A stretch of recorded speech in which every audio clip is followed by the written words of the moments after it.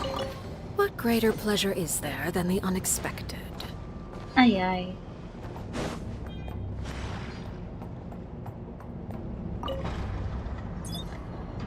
Whoa, whoa, whoa, whoa.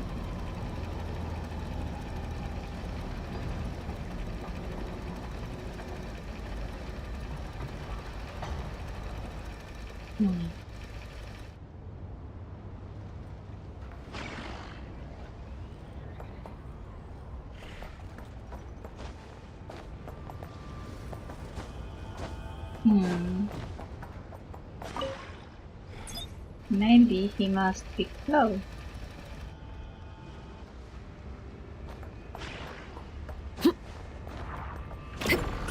Yes, it must be close.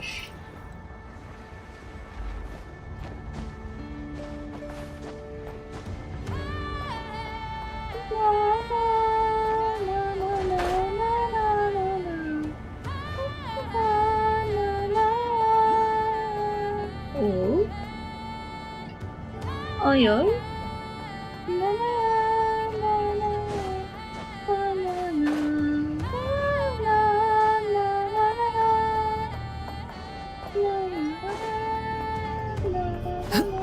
Uh-huh. Here you are. We are very close to our destination.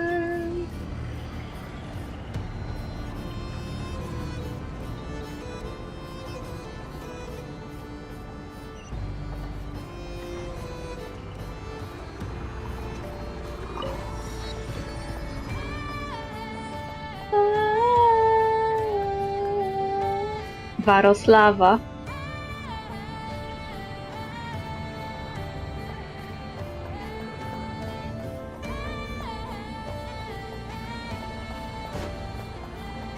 Okay, there is a mission here. I'm just running through and nobody is stopping me. The security is abysmal in this facility. You call it experimental bureau? Or like infiltrated bureau? Constantly infiltrated.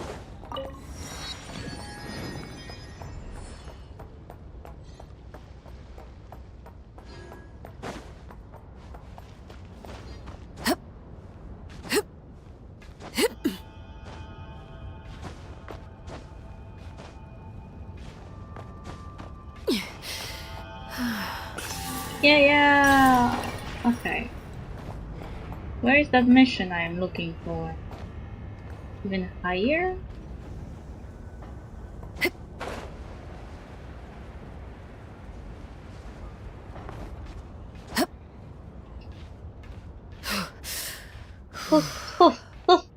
You can do it. I believe in you. I believe in you. I believe in you. Huh? Hey, let's end the verification of this batch of supplies here. I mean, there haven't been any major issues anyway. Half-hearted Fatus. Serious Fatus. That won't do. It is our duty to follow the regulations. Confirmed. No issues. I knew there wouldn't be any. Can we go now? Let's go.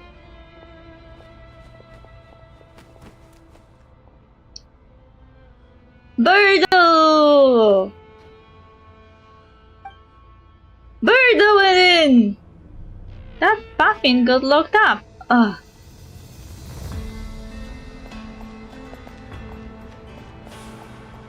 It gets transported into the building.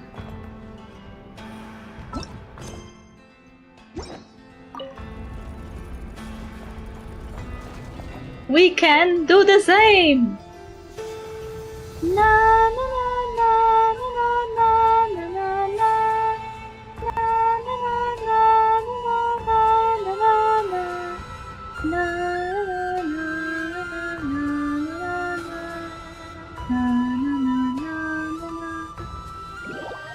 Didn't we learn during the Archon quest that actually this building doesn't allow for alive beings in containers? We have to avoid the Fatui now.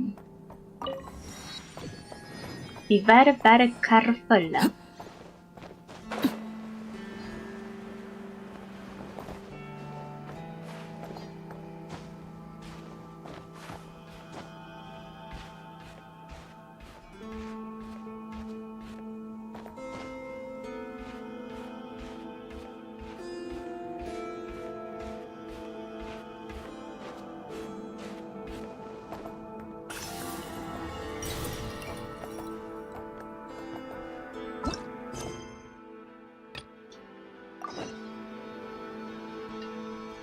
Okay.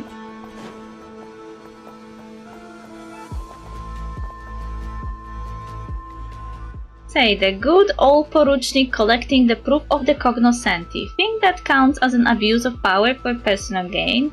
I mean, we are here on a mission. The heck are we doing digging holes for him like moles? What happened up there is none of our business. What happens up there? Do you think reporting it to the higher-ups will do anything? Cause it seems to me that they don't like Poruchnik Raskolnikov up there either. Maybe my report is just the opportunity they will need. You should keep these words to yourself. Huh? What are you trying to get ahead of me? That's low of you, real low.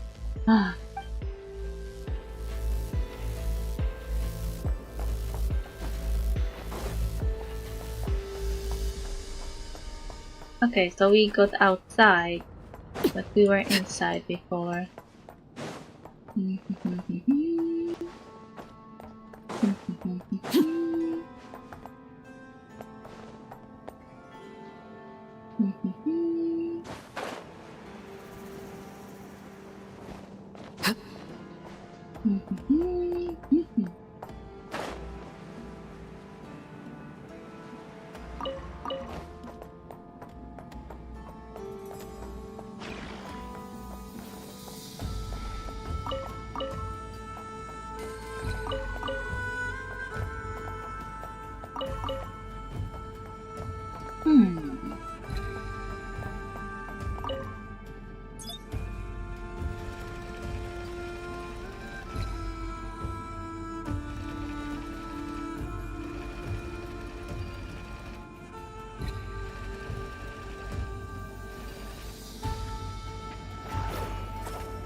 And we opened the door. Oh.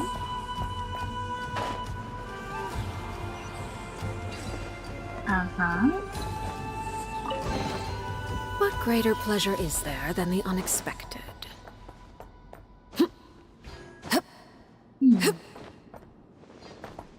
What now, though?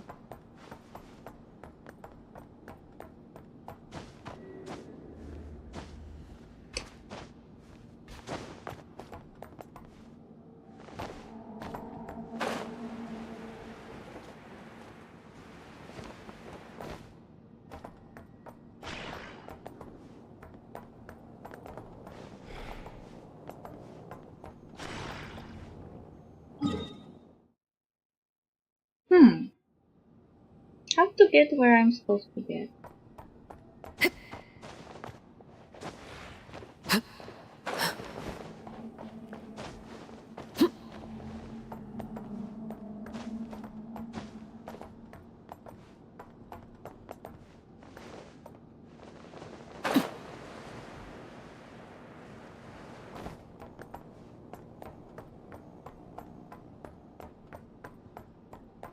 You don't see any entrance here.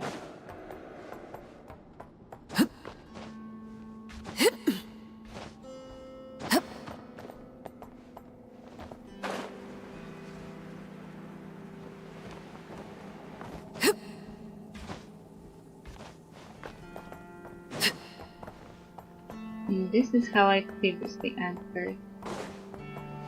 Huh. The only way forward are those doors.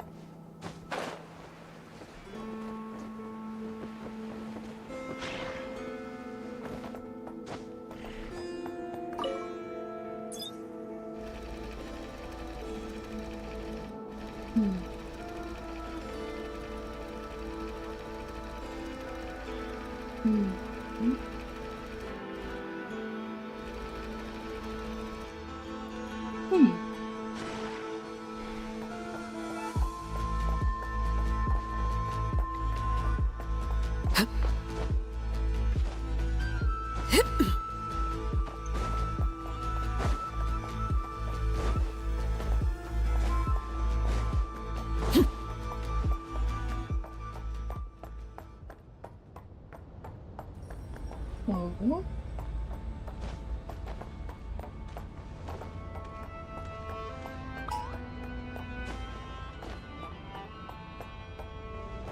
Uh-huh.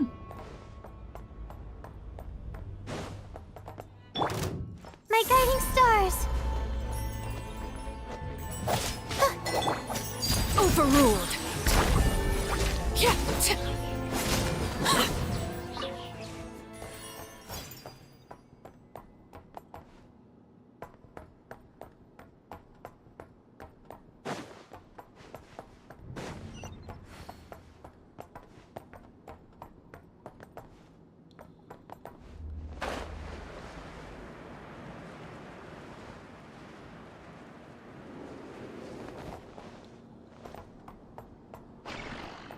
Okay, got where I was supposed to go.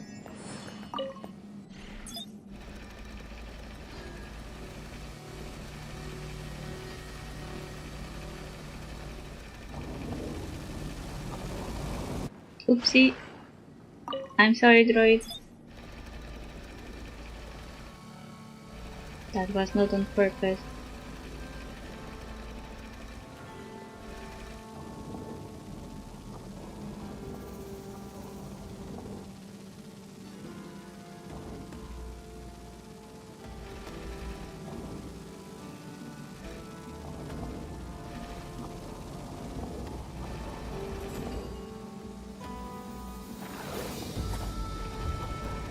Oopsie.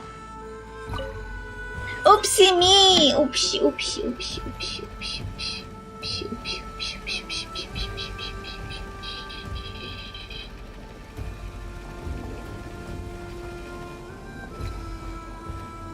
Come back! Come back! Come back to me!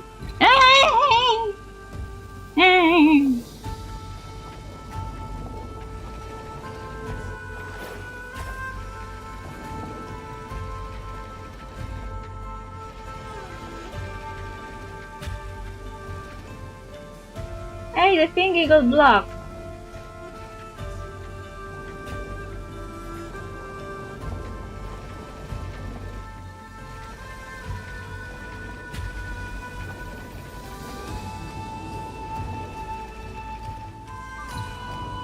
I'm sorry, what is this?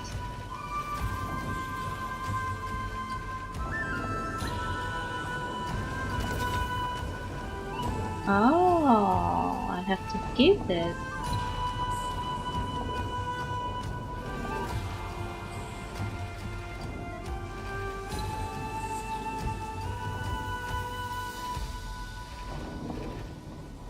Huh? Wait, I don't get it.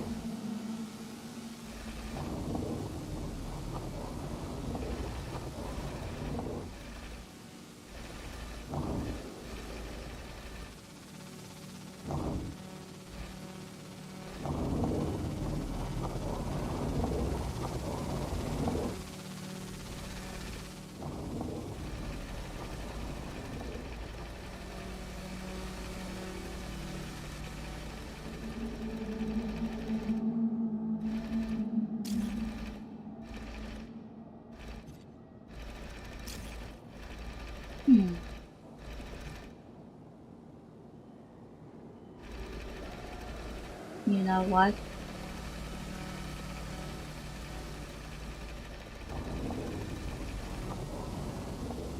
Hmm.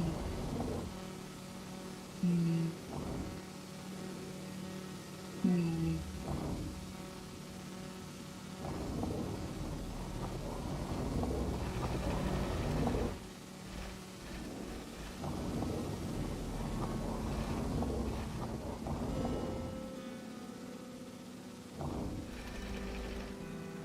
I'll just leave the droid here.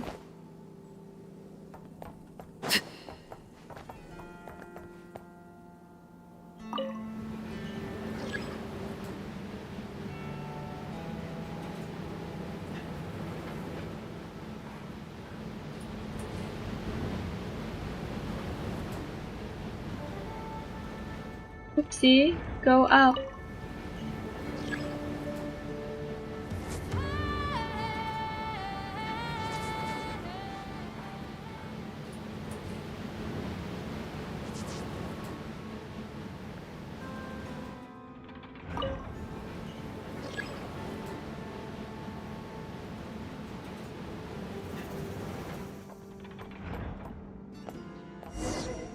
So many chests, Lumin. Let's check if there's anything good inside.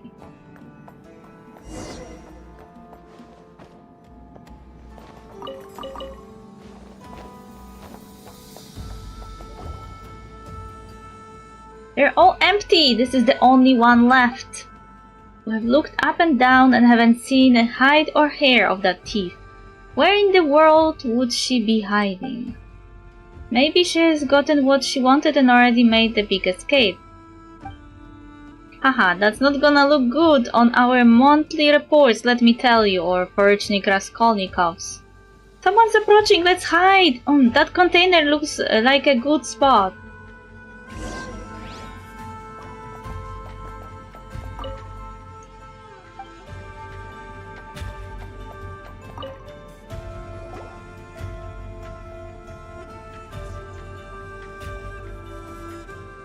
Quick, Lumin, scooch over a bit and make some room for Paimon. What are you doing? Huh? For some reason, the container seems to already be occupied. It is also clear that the current occupant is most displeased to have uninvited guests. Ow! Lumin, are you okay? What hole did you all crawl out from? Look, isn't that the thief we're looking for? Oh. Give it back, you! That's my treasure! Give it back! What treasure? We didn't touch anything. We haven't even opened the last chest. Do you take us for fools? Putting on this uneven, spoiled, split act is in front of us. We will take them all in, both her and her accomplices. Huh? Wait, we don't even know her. I'm here on a harbinger's orders. I was passing by and saw the chest. Pick a more convincing lie, would you? That still makes you a trespasser, and we are those two. Okay, cool. Laid bare. Let's light it up! Everybody stand!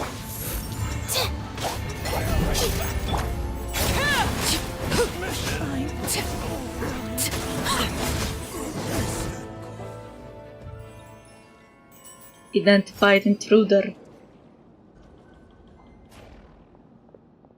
Hey, where do you think you're going? Oh, you weasel, trying to ditch us. Say what you want, a true master thief only has her eyes on the treasure. I couldn't care less about anything else. Very selfish. That way, hurry! God, stay put. I'll make short work of this. Change of plan.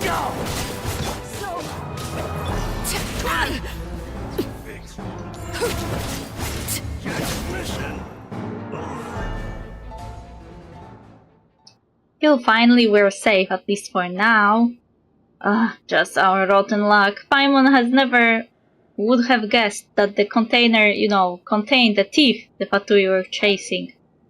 We wouldn't be in such a mess if it weren't for her. Great, now the chest is gone and we had to fight the Fatui.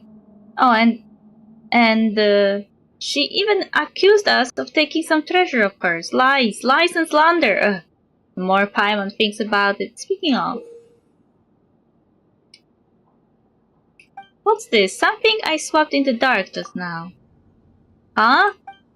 Is this the treasure she mentioned? Oh, what should we do now? Let's take it to the lost and found. Yeah, wait, no. We don't even know if there is one around here, and even if there were, it's not like we can just waltz in there, much less her. Paimon wouldn't have cared as much if it were just an item from a chest no one owns. We should find a way to return it. As long as it's returned to its rightful owner, everything will be fine. But we have probably caught the attention of the Fatui here, so let's keep it on the down low to make things easier, yeah?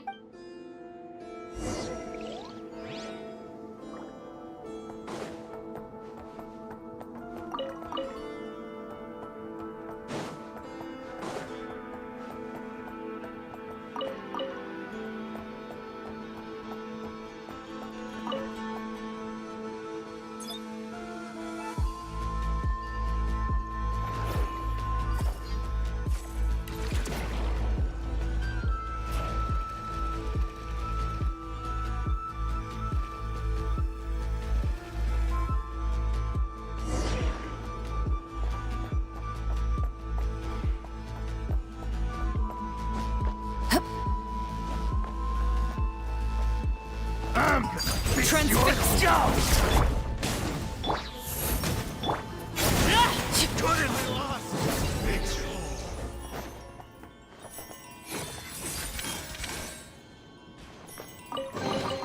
What greater pleasure is there than the unexpected?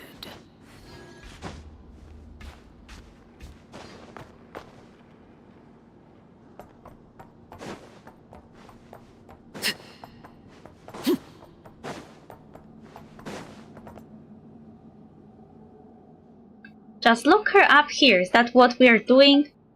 Yep, Poruchnik Raskolnikov's orders. Did you say Raskolnikov? That's Poruchnik Raskolnikov to you, thief. Show some respect. Forget about her. Where's the chest? Have you delivered it to the archives? Oh, Bakunin's on leave today. I bet he's downing another cup at the flagship right now. He sure knows how to enjoy life. Let's leave the chest in the dormitory for now and worry about it tomorrow.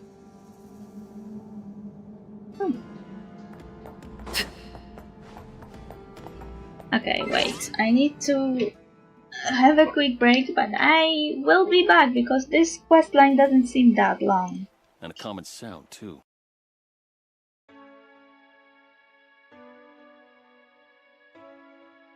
Cool Steel, Ravenbow. Oh, I got Kiki instead. That's interesting.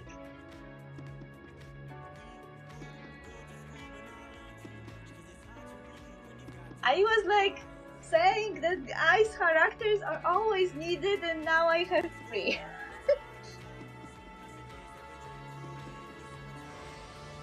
Oh, Zoo! Oh my god! Holy fuck! This was 5th pull! 50! You remember 50! Look at this!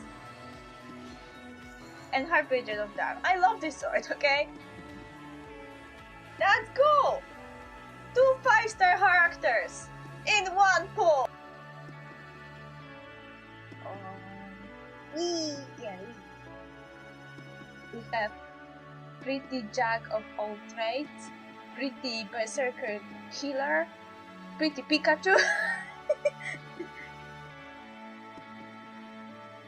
I don't have any time for you.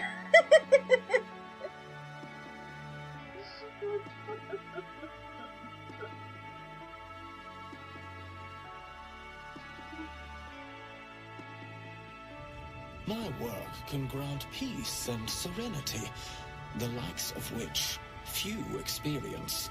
It will be worth it. I promise.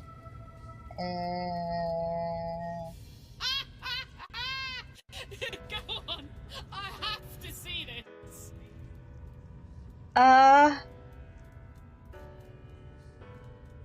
What? I thought he would disagree. Now she could reset it again. She is not running.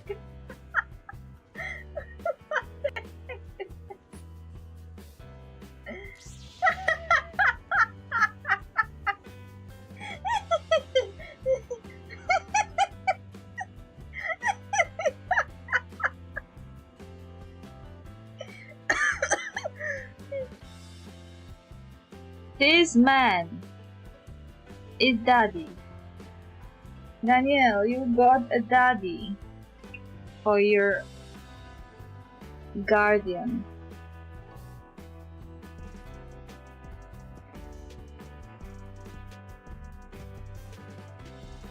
This man, look at his cute manly booba.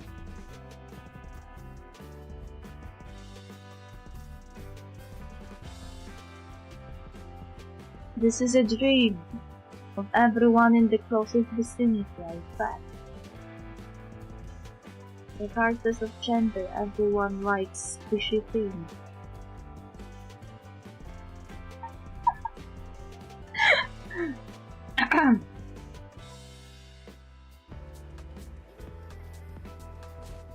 We'll fix everywhere.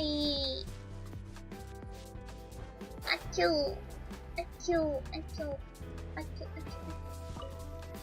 Oh, and what should I do? わかりました。わかりました。They're doing that. Whatever you need, ask. Kislana, I only need you. Kislana, whatever I need? We'll talk about this later. Which one should I choose? No!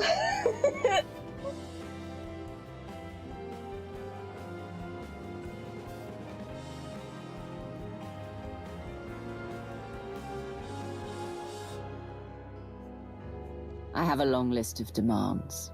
Galactic powers to topple, enemies to destroy. That's a good start. But I did have a few other ideas in mind. I'm sure you do. I love it. Ready to face the rest of the galaxy?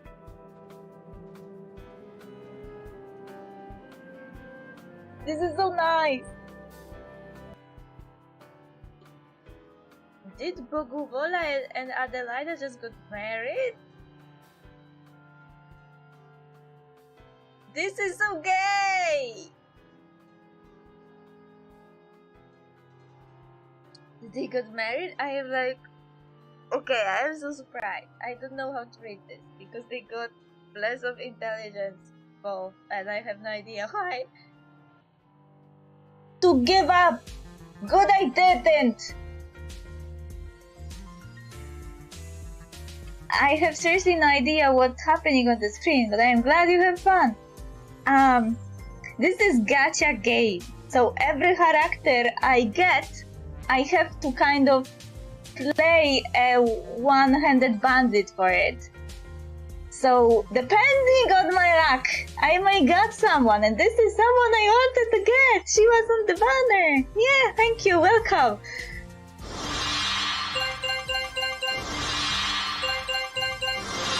I was worried because there were like 85 for guaranteed character. I would have to pull 85 times to get her, but sometimes they are dropping early. So it was like 40, and she dropped. Thank you very much.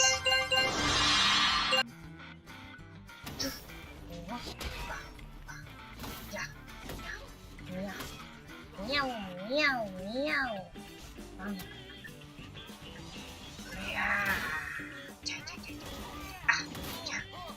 Meow, meow, meow. Feel my sword. I still preferred Oh no, they hit the buff.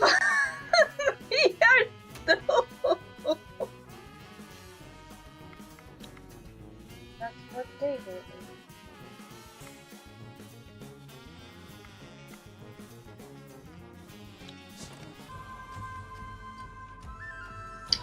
Okay. Buck. What could the children be up to? Never mind. Let them do as they please.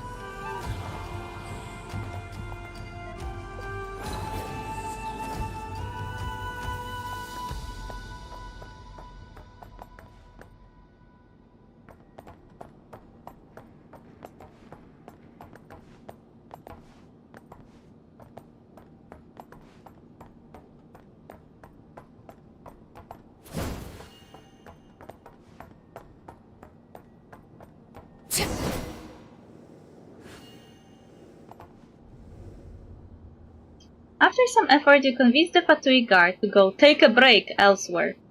How?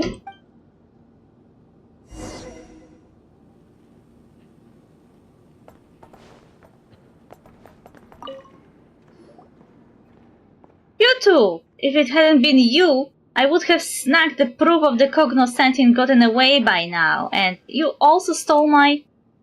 Whoa, calm down. Things were chaotic back then, and we didn't mean to take anything from you. And see, we're here to return it to its rightful owner. Anyway, we'll return it to you right now. How should we do that? Could you open the door?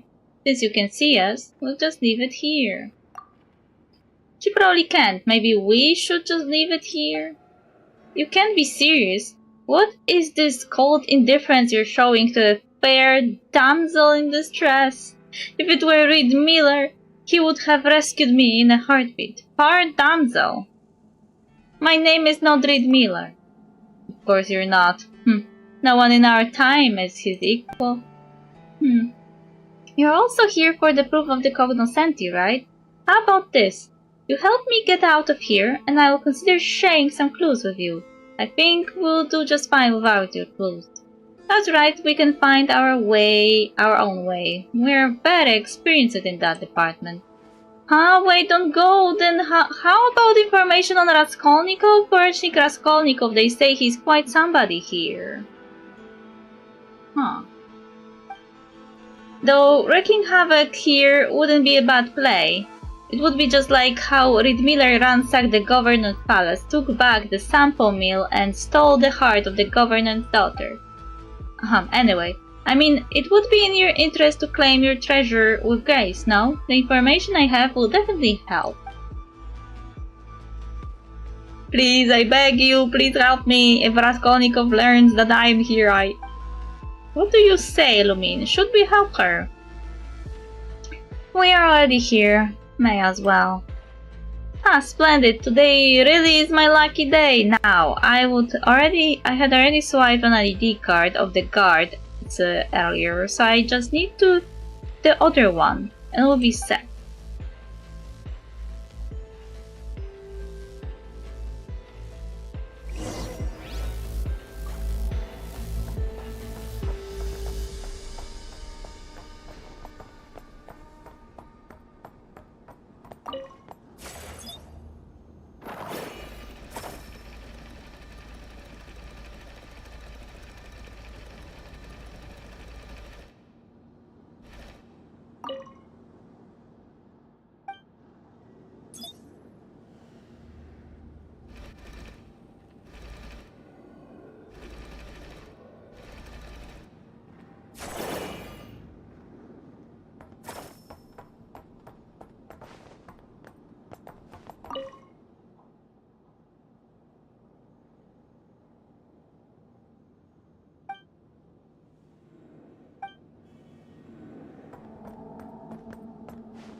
Nice. Now we can return the stuff we took from you by mistake earlier.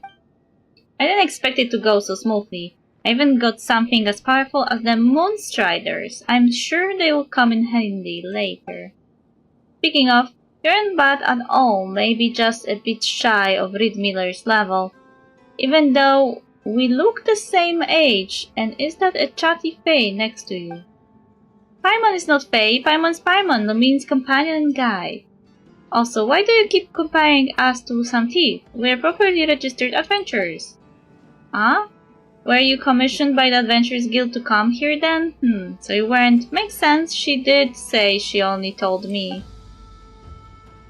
Well, this isn't exactly a commission from the Adventurers Guild. Also, why are you getting so nosy? You haven't even told us your name. That's not fair at all. Name? Call me Netochka. Soon enough, though, I will be known as the reincarnation of the legendary thief Reed Miller. Heir to the great treasure, Netochka, the thief extraordinaire. Haha. I think honorary knight sounds better. I'm the hero who saved the city from the evil dragon.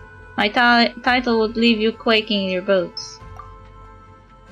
Thief extraordinaire is cool and all, but honorary knight just has that righteous ring to it, and it makes Paimon happy to think about the old friends who use this title. Anyway, you're not here for a commission, and you don't like Reed Miller, so why are you interested in the proof of the cognoscenti? Ah, this is about the great treasure. No romance or destiny involved, just here for the loot. My destiny does not lie here. I am a practical person. What about you then? Aren't you here for the treasure? Well, I must say, I kindly ask you to return the sample mill and all other ill-gotten gains stolen from the Frostmourne Scions right this instant. Remember, Notcry is our Elysium, and we need neither gods nor pompous lords here. Oh wow, what are you doing? Haven't you read the Legends of Reed Miller, Thief Extraordinaire? Never mind, of course you haven't. I mean, who wouldn't fall for him after reading that? I came across this book when I was still in Novokidzgrad. From that moment on, I knew my mission. Upon my arrival in Nasha town, the very first person I met gave me a clue regarding the proof of the cognoscenti. That's destiny for sure. Just as the oppressive, greedy governor here stole treasures from the Frostmourne Scions all those years ago, the Fatui now have seized things that don't belong to them. I must retrieve the proof of the cognoscenti from them and find Reed Miller's great treasure so that his name, now forgotten, will be held in esteem once more throughout the world. So you're a die-hard Reed Miller fan. There's nothing wrong with that. And just like how Reed Miller had his trusty companions Shadow Weasel and Wagtail, your unexpected arrival must also be fate. Hello, Arachna. Otherwise, I would probably still be stuck there, even if you haven't taken my treasure. So what exactly is this treasure you're talking about? It's a thief starter kit that someone sold me at a heartbreaking discount. However, none of the doors here have keyholes, so it's completely useless.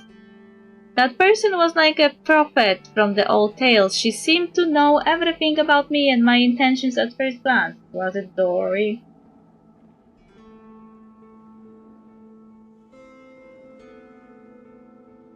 Was it Dory?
Not only did she prepare everything I needed, but she also pointed the way forward for me. Just for me. Even Paimon wouldn't fall for that.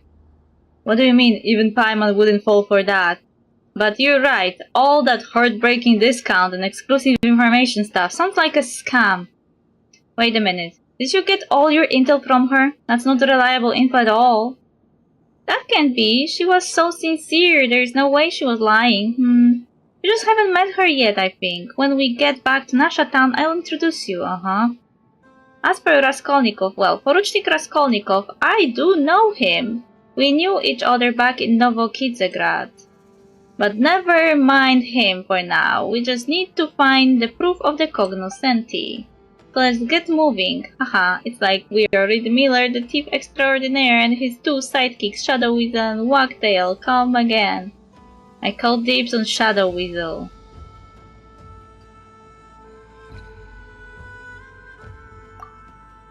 So that makes Paimon Wagtail? Wait, why can't Paimon be Reed Miller?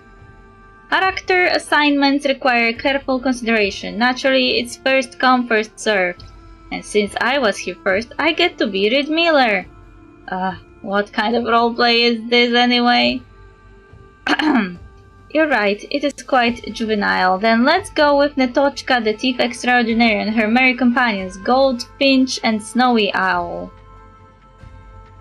Can't I just use my real name? Yay, codenames! You think that's better, Lumine? Alright then, Snowy Owl doesn't sound too bad. It's all mysterious and wise and stuff. So that's settled then. Now we can focus on finding the proof of the cognoscenti. Earlier I heard that the chest was sent to the dormitory. Those two Fatui didn't follow Raskolnikov's orders. They're definitely in for big trouble. He's always been a meticulous guy. Everything has to go exactly as he planned. You could call him a perfectionist. No matter what trouble comes up, he always manages to handle it methodically. Some people really admire that trait. Anyway, enough about that now. We have got that proof to find, and I still remember the direction those two Fatui went. Follow me.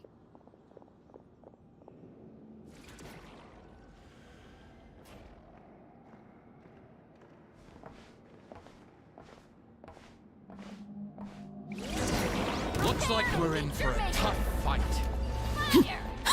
Overruled. Not now. Hold. 9 seconds.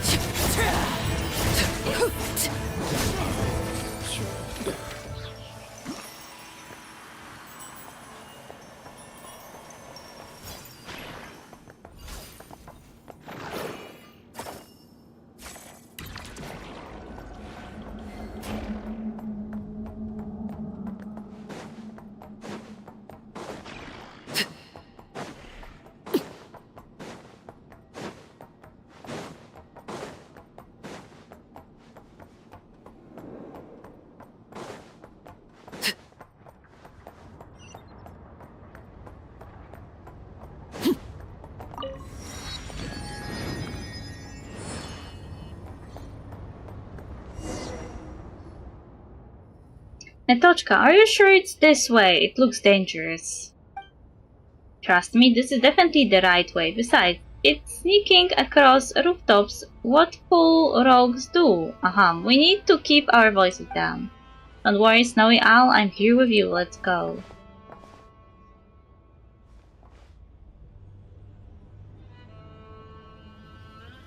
I'll leave the one on the right to you, Goldfinch.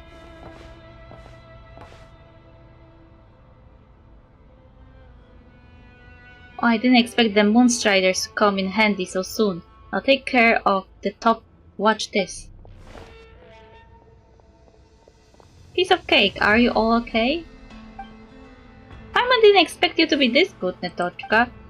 Of course, how else would I live up to the title of the great Reed Miller, returned to Teyvat at last? You can count on me from now on.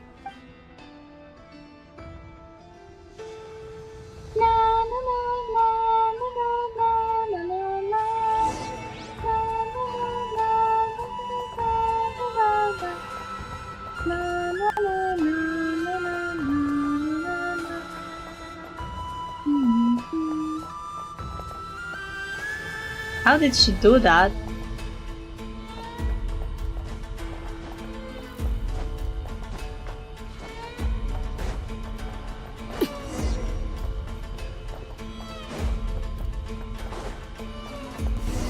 Looks like we're in for a tough fight. Transfix. Teamwork is No, my sword. Let me weave you a verb.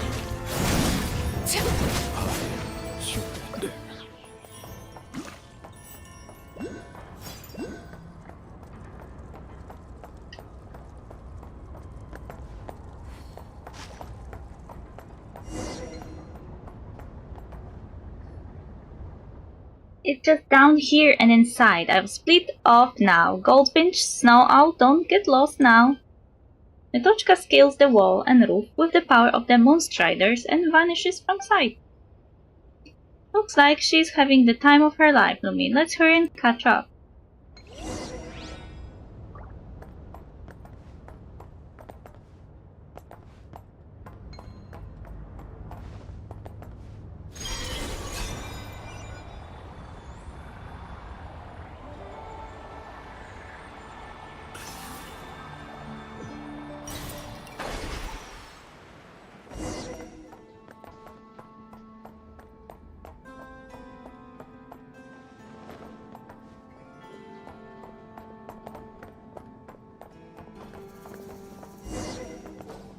Looks like their dormitory, but where's the treasure? There's clearly no chest on the bed, so maybe under it. Whoa, no chest inside and completely spotless to boot.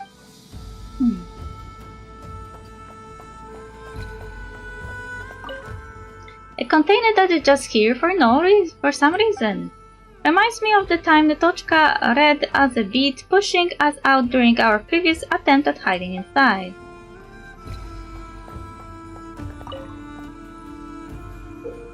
Whoa, floor plan! Did we really just get our hands on some top secret info this easily?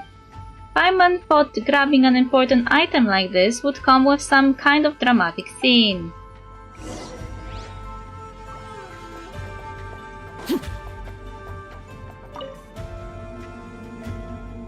It seems the proof of the cognoscenti isn't here, at least the chest containing it isn't. But look, at least we found a floor plan of this place. Paimon's not sure how useful it will be though. How terribly careless of them. Right? How could they just leave something like this out in the open? But if it's not here, where else could it be? They check the archives again, or... seriously, I've been itching to see him eat crow. Of course it's real. You know what Pershing Raskolnikov is like. You think he's going to let someone get away with a fumble like that? Tell me about it. I had a minor slip-up at work before. It wasn't a big deal, but I got slammed over it. Are they getting closer or something? We can't let them see us. Let's improvise and hide. Good. Gotta look for a good spot. I will take the container this time. I think Flint's banner is up now. It's not up for this time zone.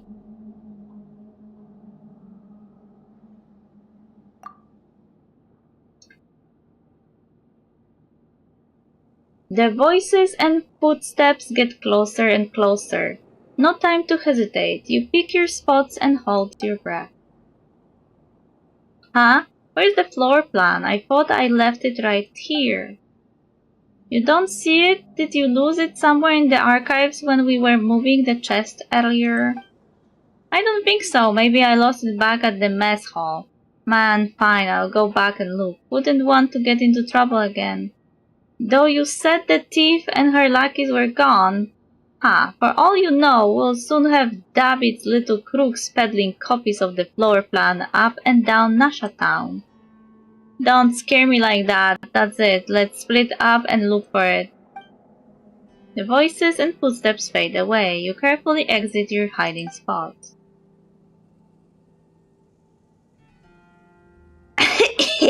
Finally out! Who would have thought it would be so dusty inside? What on earth was it used for anyway? Just like my lucky streak continues, it's dust-free under the bed. Should have squeezed in with you. It would have been a bit tight, but we would have managed. Huh? Even if we're both girls, Goldfinch, that's still too close. Netochka, just for a second. What's the big deal? Wait.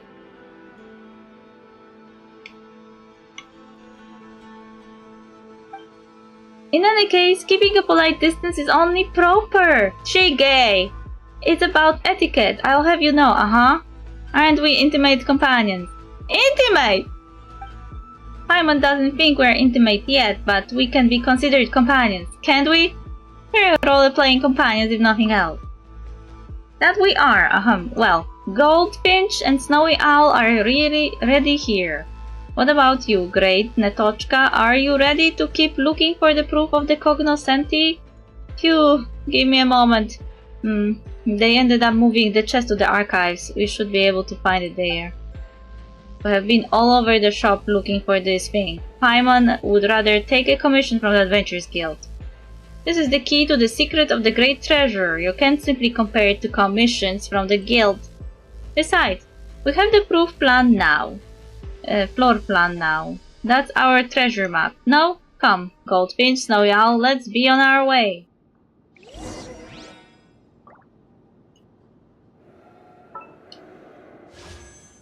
As you can see, Lauma is still up. And it still will be up for another 4 hours.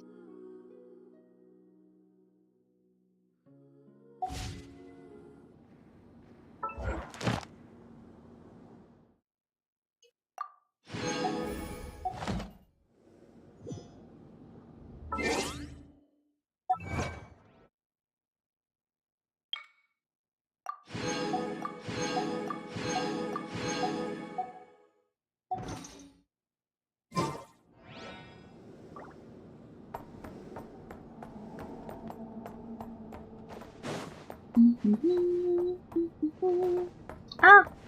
Ah!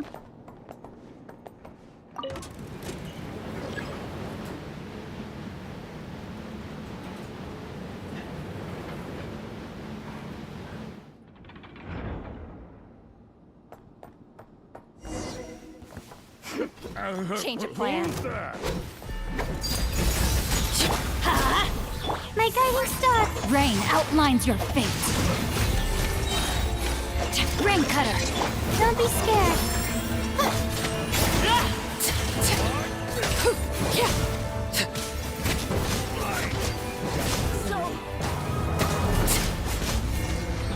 That was close.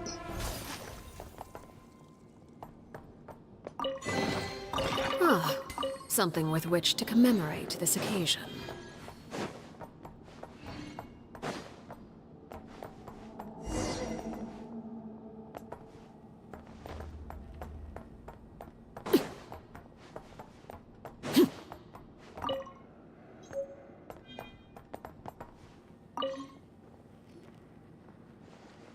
Paimon can see something from here. Looks like the disposal workshop. It's on the floor plan too. I guess this is where they get rid of the defective products. Look up, I think I see someone. Zoom in on the scene. It's Raskolnikov! And the chest! Sir, the proof of the cognoscenti has been recovered. Good work, you have done well. Rest up before the next assignment, and let's have not cry hot dogs for dinner tonight. Wait, why did Paimon get so caught up in acting? Looks like you're both masters of disguise and infiltration, Goldfinch, Snowy Owl. You sure are reliable partners. However, it would be better if you both were more committed to playing the characters in terms of speech and mannerisms. Huh? What are you, a film director? That's asking way too much. Huh? This is nothing compared to what's required of ballet performers. So you watch ballet? If Paimon thought you only watched... Wait, that's not the point here. Anyway, let's put the roleplay aside for now. We can pretty much confirm that the guy called Ras, whatever, has retrieved the proof of the cognoscenti, right? By the way, why are the Fatui collecting the proof? Are they also interested in the great treasure? Could they be in the middle of a financial crisis? That's what happens when you spend money recklessly. Doesn't sound very likely. You're right, building a huge structure here and deploying so many people doesn't sound like financial crisis to Paimon at all.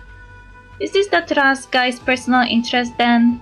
Wow, asking his subordinates to find treasure for him, that's despicable! What do they call this again? Yes, that's it, an abuse of power, truly despicable. If it's the Raskolnikov I know, he wouldn't do this out of personal interest. In fact, he doesn't have anything that could even be considered a personal interest. There must be some motive. The only thing he's interested in is getting ahead of the game. So maybe he plans to bribe his superior using the great treasure. Come to think of it, Paimon never asked, what exactly is your relationship with that guy, Netochka? It's unusual for a thief to know so much about the Fatui officer. We just knew each other from before. Why is camera so weird?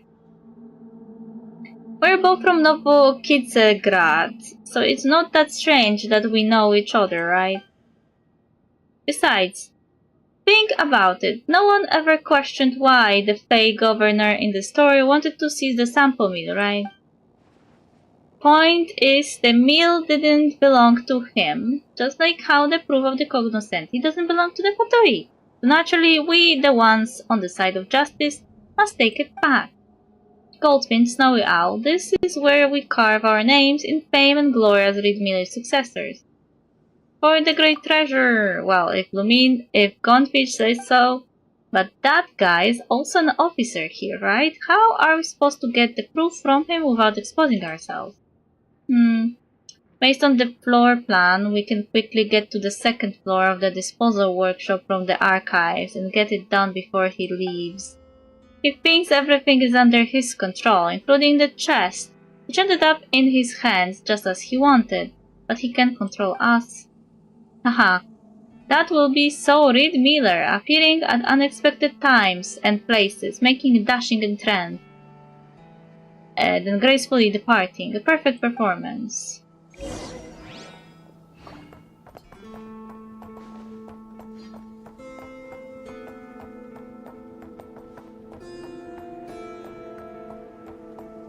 I'm pretty sure I saw a readable here before, and now it's not here anymore.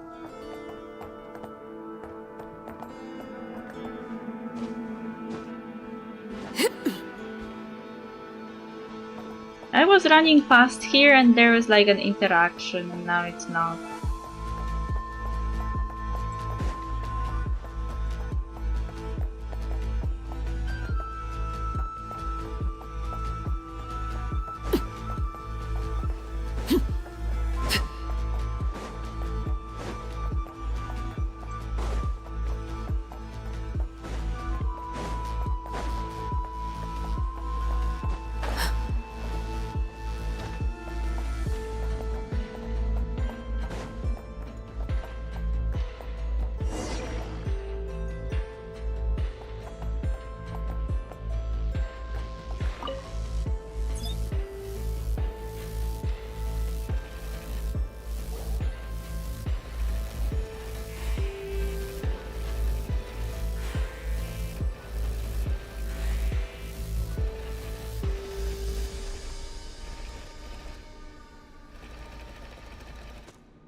Overruled. I'm going in. The night is cold.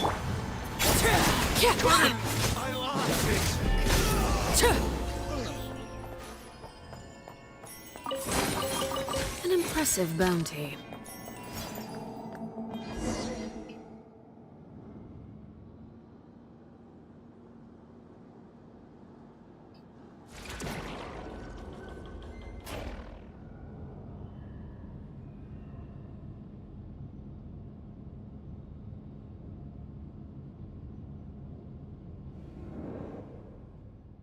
Huh? How did we end up on the other side? We followed the floor plan exactly.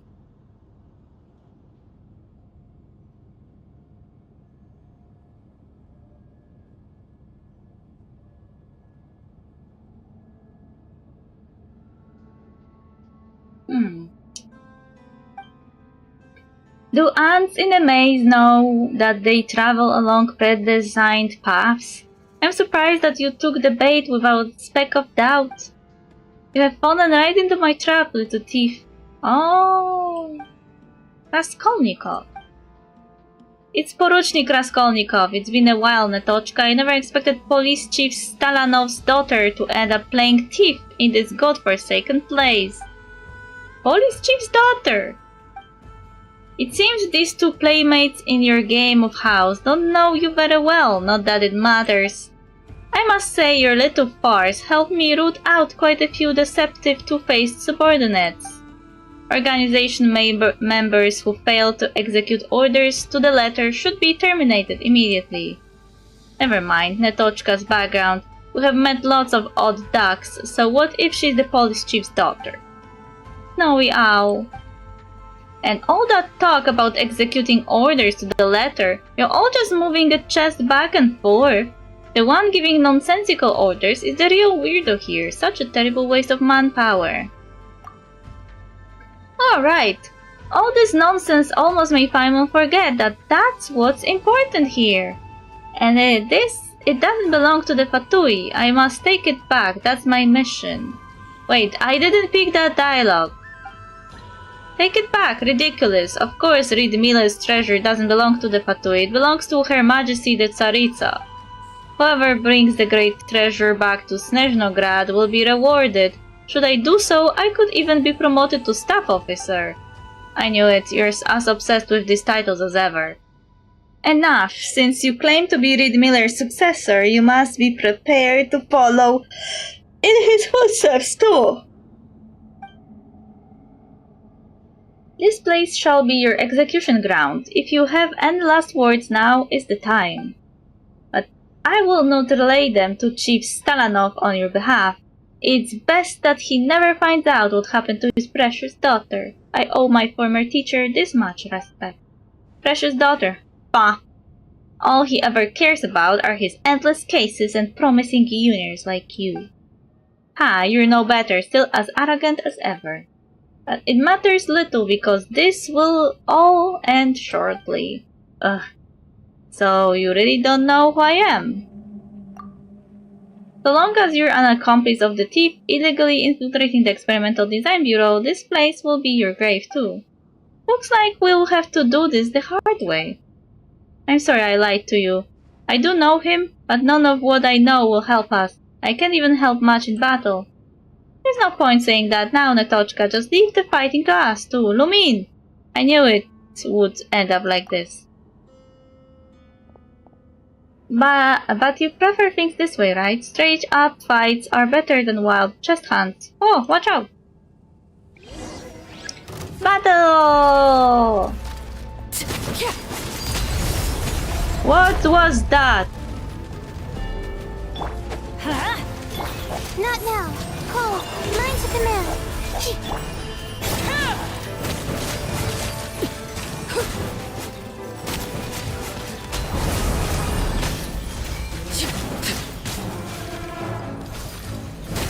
Transfixed.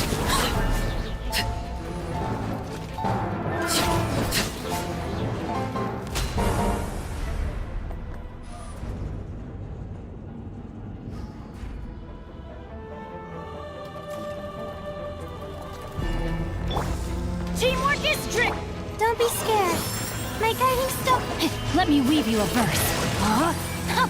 No, my sword! Overruled. This is where you fall. Let's light it up! Not now. Everybody stand back! Cole, mine to Rain outlines your fate. Rain cutter.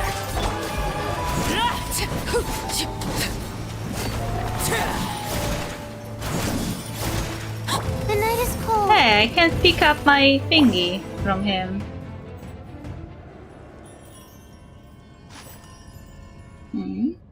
Goldfinch, just a little longer.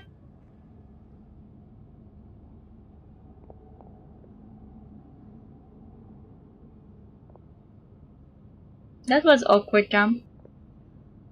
There we go, Goldfinch. The hammer is yours. Smash that big guy into pieces.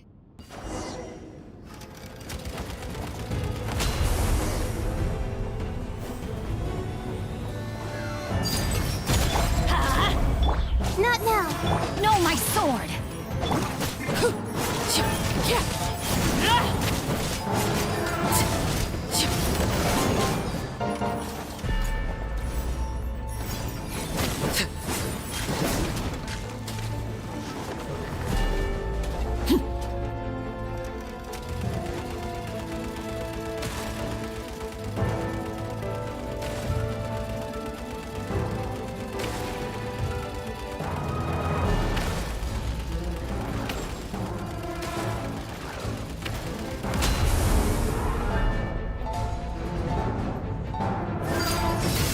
Teamwork is true! The night is cold. Rain outlines your fate.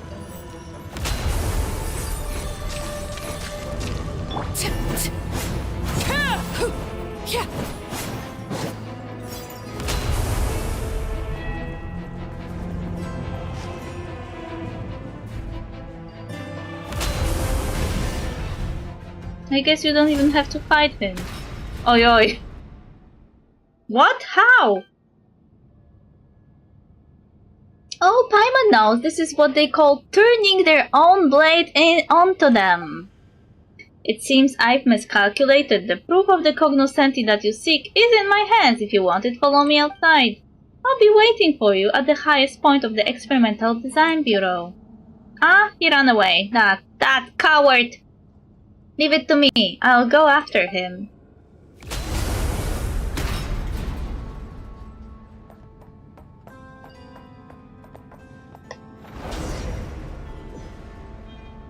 Oh.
Transfixed.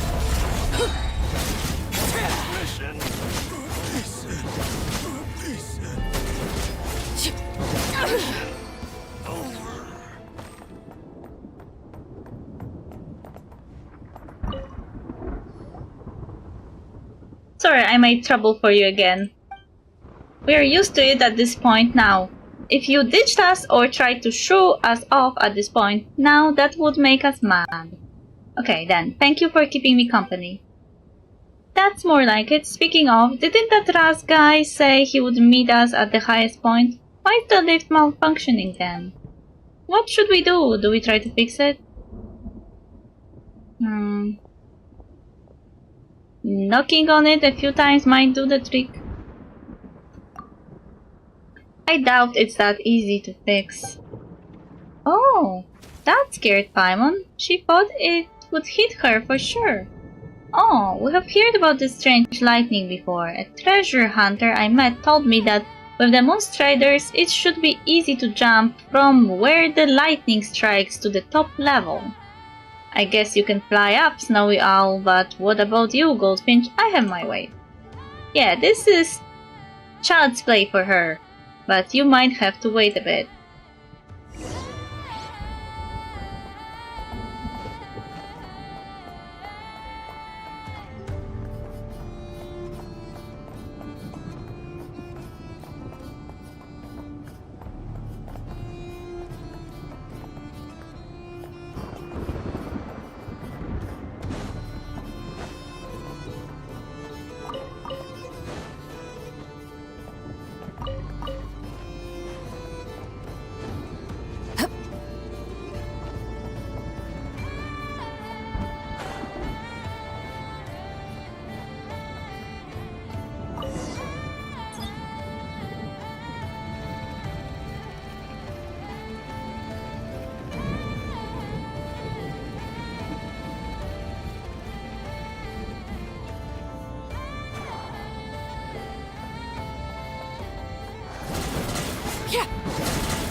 Well, I already did.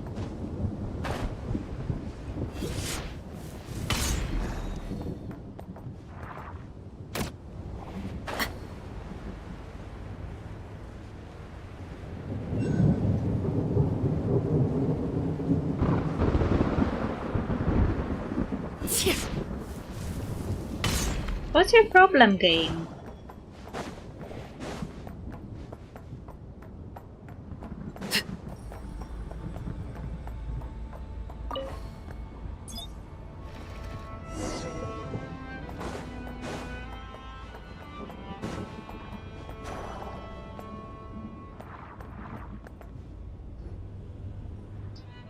Everything should be fine now, let's go. Then I'll be off. Don't fall too far behind.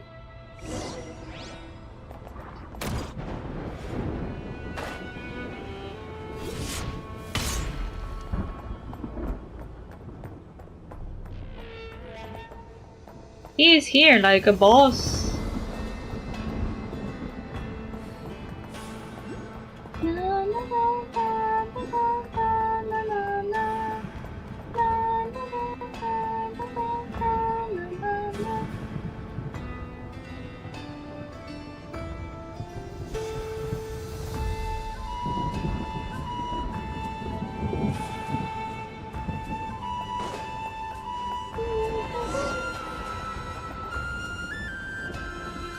Finally made it up here. He is alone! Paimon thought he ran so fast because he was going to call for reinforcement. An ambush, perhaps.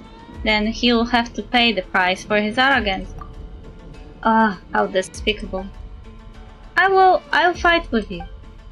If you want the proof of the cognoscenti, you must defeat me first. That is, if you can.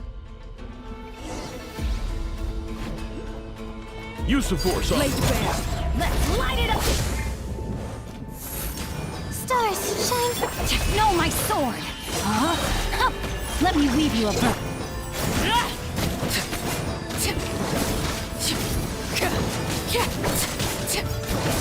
Witness my rise. Overrule. I'm going in! My guiding stuff...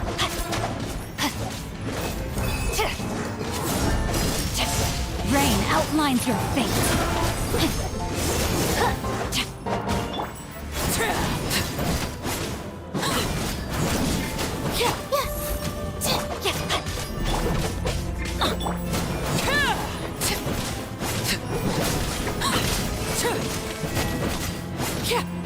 Transfix.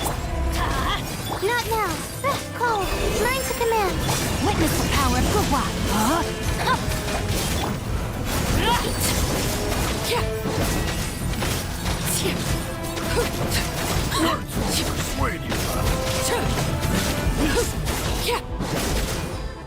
He stopped taking damage. Hey! That's unfair!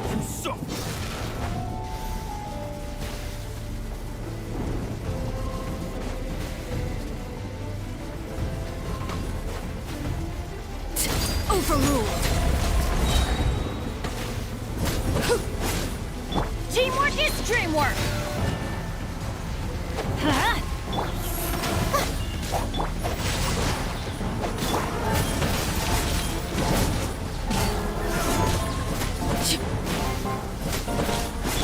Stars, shine for me. My guiding star. Let's light it up! You don't know what's good for you.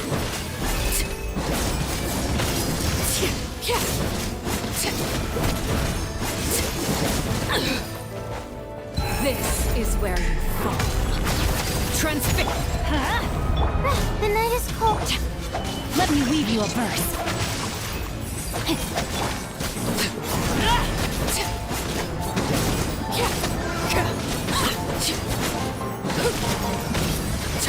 My guiding star. Laid bare. Going in! Don't be scared. Rain outlines your fate. Rain cutter.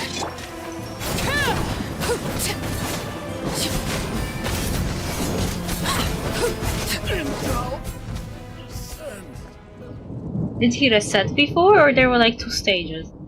Phew, we won. Now hand the proof over. Come and get it yourself. Paimon didn't expect you to admit defeat so easily, and there really weren't any reinforcements. This is good. Things going so smoothly makes me uneasy. Could this be the trigger for an even bigger trap? Didn't you say you would get promoted if you brought the great treasure back to Snezhnograd?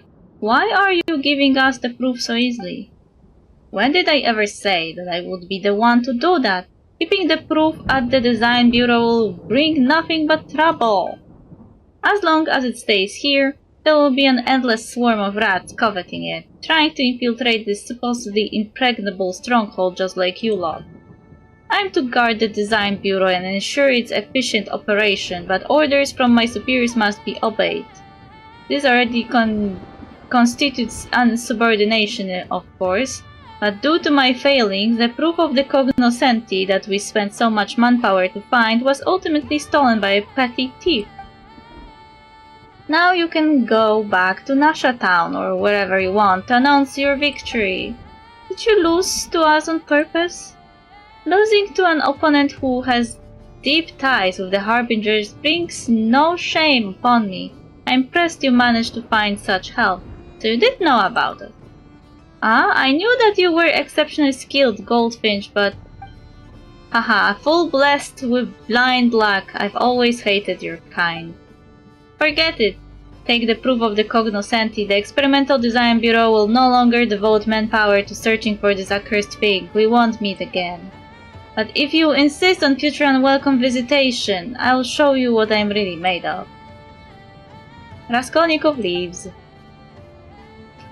This curtain call is completely different from what I imagined, even with the proof of the cognoscenti. I need some time to think about all this.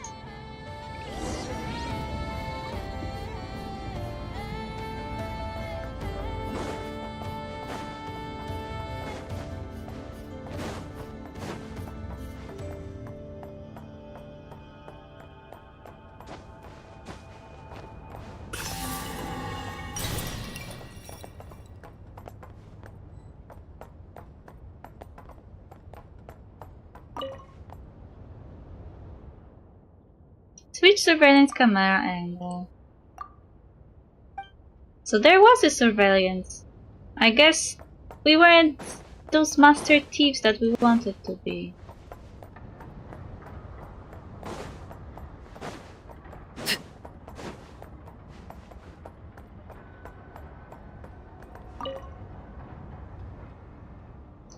If only he were the big bad governor oppressing the innocent, then I would have. Now I am made to look like the unreasonable child. I'm sorry for dragging you into this farce. Say, do you really have connections to the Harbingers? That's a surprise, if you had told me earlier. We could have been called Lumine the Thief Extraordinaire and her merry companions, or Paimon the Thief Extraordinaire and her merry companions, or something similar, haha. Right, speaking of which, you should take the proof of the cognoscenti. Yes, it's much better in your hands than mine. Why do you sound so defeated all of a sudden? Yeah, why are you giving up already? And didn't something like this happen just a moment ago? You and that Ras whatever guy, you talk in circles around each other and act like everything is settled afterwards. And that makes Paimon feel kinda uneasy, even if we did get the proof. It's like a sneeze that won't come out. I just suddenly realized that compared to Raskolnikov and all of you, I'm just an insignificant character in the story, like I've always been. I wish I could be Comrade Miller, a true protagonist with an adventure to call my own, someone who can claim the spotlight and receive the adoration of all. I told myself that it was my destiny to become Reed Miller's successor, to turn my fantasy into reality. I came here in search of clues about the great treasure. Back in Nasha Town, Hidimbi gave me some clues on the proof of the cognoscenti and said I was special, that she had chosen me. I was so happy at the time. But now that I think about it, how could I possibly have been the only one? She must have had other motives. All that talk about being Reed Miller's successor, about destiny and mission, they were never meant for me. I'm still just a pebble by the roadside, worthless and unnoticed. You write your own story. Yeah, how does that saying go? Everyone is the protagonist of their own story. So what's wrong with us being Netochka the thief extraordinaire and her merry companions in your story? But like we agreed, Snowy Owl is the character who embodies wisdom and beauty and who is just the slightest bit mysterious. It's a role made for Paimon. As for Lumine, sorry Goldfinch, she can be the beautiful and cool character. I envy you, Paimon. I wish I could think that way. Do you have any tips on finding happiness? Well, Paimon is happy just being with Lumine. Whatever it's eating chicken mushroom skewers in the wild or feasting in a fancy restaurant, it's all good as long as it's done with Lumine. So if I want to be happy like you, Paimon, I would need a companion like Lumine.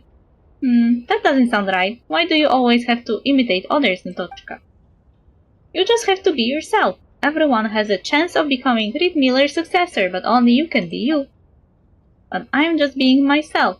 Would I actually deserve it? To be a brilliant character in people's eyes, or a special someone? Hey, why are you still going on about this? It doesn't matter what others think. Paimon doesn't get why you keep worrying over it. Even if you're not someone's special someone or a big name, you can still be happy. So you think none of that matters? That's really broad-minded, Paimon. Broad-minded? Yeah, that's right. That's the secret to happiness. Haha, Paimon can drop insightful lines too. Well, since you think none of that matters, then Lumine, would you become my best companion? I don't expect to be your special someone, but... Wait a minute, best companion, that won't do! That title belongs to Paimon, right, Lumine? Haha, you talk the talk, but can't walk the walk, Paimon. Netochka, you are making fun of Paimon. Since you're already feeling well enough to joke around, and here Paimon was just a tiny bit worried about you. Quick, say thank you to Paimon. Thank you, Paimon, and thank you too, Lumine, Snowy Owl, Goldfinch. You're both my dear companions. By the way, what are your plans after this, and the proof of the cognoscenti? I'll tell you... I will let you take the proof this time. You have earned it. But if we cross paths elsewhere in the future, don't expect any mercy from me, alright? Oh, so we'll be rivals next time we meet. Haha, the two of us are formidable rivals to have, you know? It's a shame we can't become best companions, but I'll work hard to become your greatest rival instead. Just you wait and see. Okay, so we did all the quests that were available for this.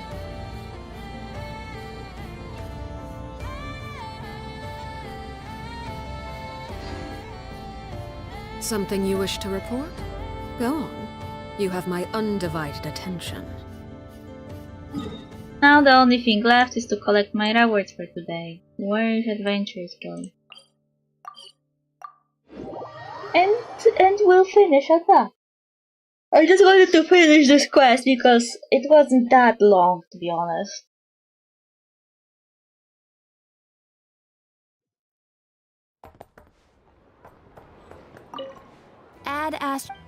Skip! Thank you for Don't worry, Catherine. I will skip even if Sandrone will speak to me.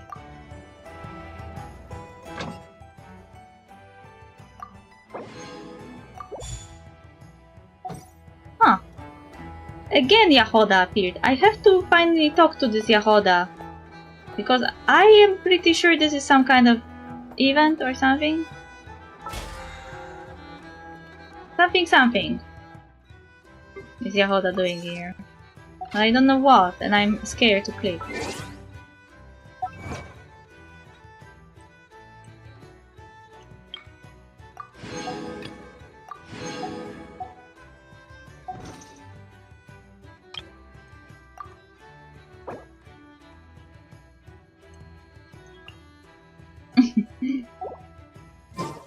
What could the children be up to? Fuck. What's done is done.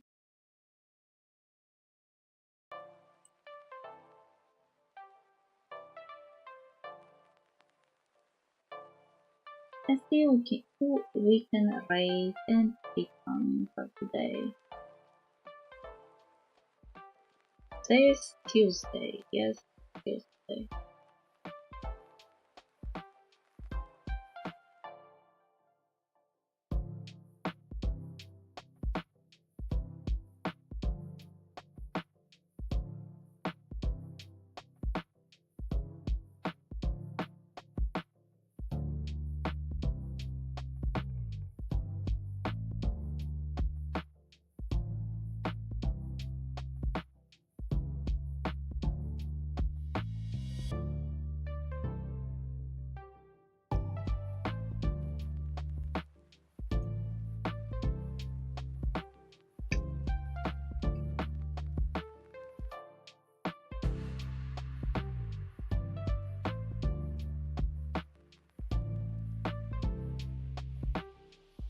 Oh.